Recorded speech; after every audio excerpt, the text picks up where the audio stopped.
প্রিয় বন্ধুরা, আজকে অনেক দিন পরে মনে খুব ইচ্ছে হলো ভগবানের প্রতি একটু ভক্তি মনে জাগলো। আর মন থেকে ইচ্ছে হলো, সঙ্গে সঙ্গে চলে গেলাম আমরা বাপ বেটি দুজনে গঙ্গার ঘাটে স্নান করতে। কিন্তু গঙ্গাতে এত পরিমাণে জল বৃষ্টির কারণে, যার জন্য আমি আর মেয়েটাকে নামাইনি। আমি নিজে নিজেই স্নান করেছি। আর আমার ছোট্ট মেয়েটা এই তোমাদেরকে সারা গঙ্গার সৌন্দর্য তোমাদেরকে দেখাচ্ছে, দেখো। আর দেখতে দেখতে লাস্টের দিকে দেখতে থাকো, সত্যি ভালো লাগবে।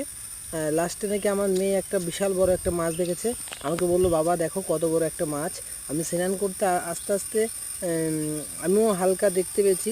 তোমরাও দেখতে থাকো, অবশ্যই হয়তো মাছ।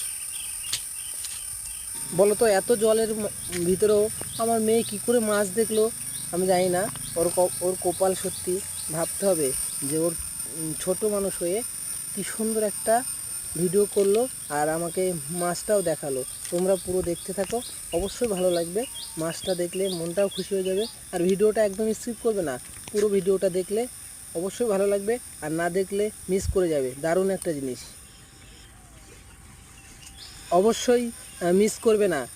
যদি মিস করো তাহলে অনেক কিছু আফসোস থেকে যাবে তোমাদের।